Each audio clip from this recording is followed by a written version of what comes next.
सर्वांना जय श्रीराम, जय शिवराय। या किल्ल्याचं नाव काय?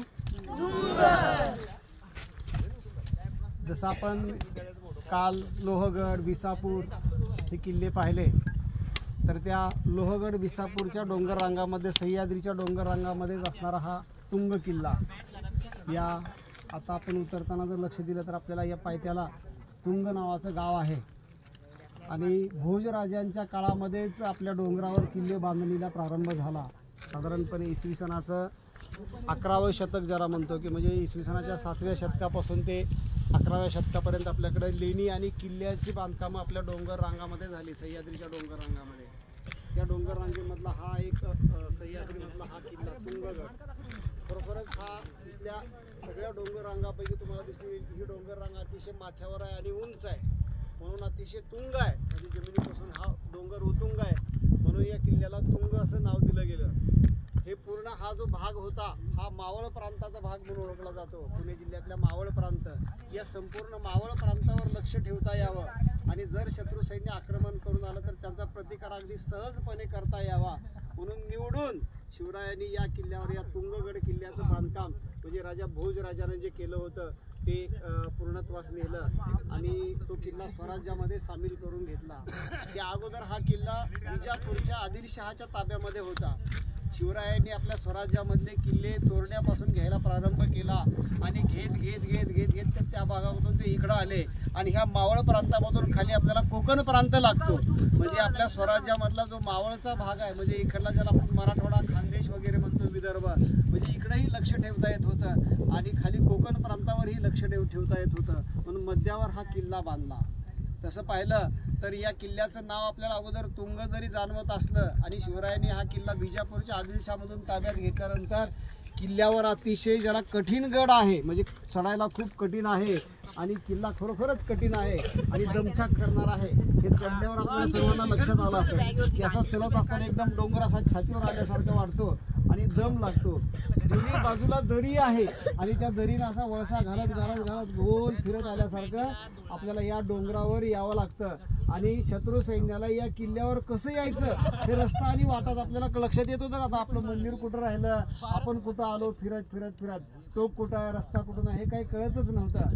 म्हणून या किल्ल्याला शिवरायांनी कठीण गड, प्रचंड गड असं नाव दिलेलं होतं।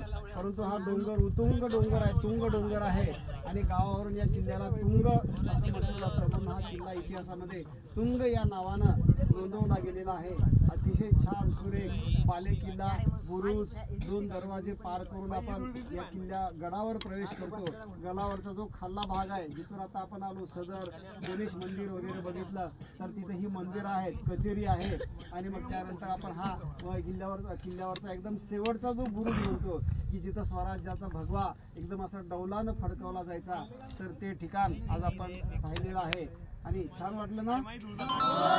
आता इथून आपण तिकोना किल्ल्यावर जाणार आहोत। तिकोना पण जवळच आहे इथून, परंतु हा त्या भागामधला म्हणजे आपल्या नियोजनामधला हा तुंग किल्ला होता, तो तुंग किल्ला परत एकदा घोषणा देऊया।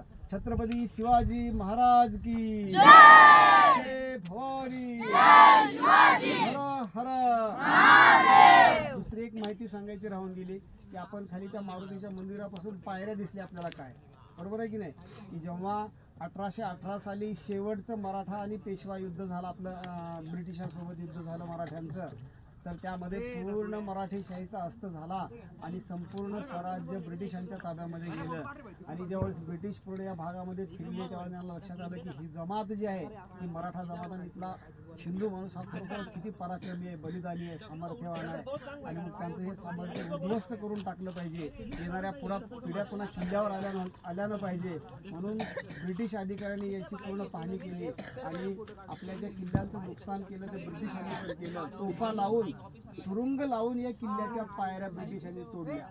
म्हणजे त्याचा उद्देश काय होता की नंतरच्या पिढ्या किल्ल्यावर येऊ नयेच, म्हणजे शिवरायांचा हा पराक्रमी इतिहास बघायला येऊ नये आणि त्यांनी जर हा पराक्रमी इतिहास बघितला तर परत त्यांच्यामध्ये शौर्य निर्माण होईल आणि पुन्हा याच्यापेक्षा दैदिप्यमान इतिहास निर्माण करतील। तो करूच द्यायचा नाही. इथल्या या खानाखुणा आहेत त्या पुसून टाकायच्या या उद्देशाने ब्रिटिश जमात या आपल्या भारतामध्ये पेटली होती, परंतु ते पूर्ण किल्ले उद्ध्वस्त करू शकले नाही. आजही ज्यांना म्हणतो की जरी पूर्ण वैभव नसलं तरी 20-30 अंशानं का असाना, परंतु हे गडकिल्ले आजही आपल्याला शिवरायांच्या पराक्रमाची साक्ष देत मोठ्या दिमागानं सह्याद्रीच्या डोंगर रांगामध्ये उभी आहे. आणि त्याचं दर्शन करून त्याला भेट देऊन त्याची ट्रेक करून आपण खरोखरच धन्य होतो. आणि आपण ज्याला काय म्हणतो की शिवरायांचा अवतार म्हणजे शंभू महादेवाचा अवतार समजला जातो. आणि ईश्वरानं तशा प्रकारचा इतिहास निर्माण करण्याची प्रेरणा आपल्या मनामध्ये ही घालावी. आणि हा जो वारसा आहे हा वारसा आपल्याला जतन करायचा आहे, संवर्धन करायचं आहे आणि तो असाच ठेवायचा आहे अशी मनोमन प्रार्थना करून आता आपण परतीच्या मार्गाला लागूया. ठीक आहे. हो, हर हर जय भवानी, भारत माता की जय, शिवराय.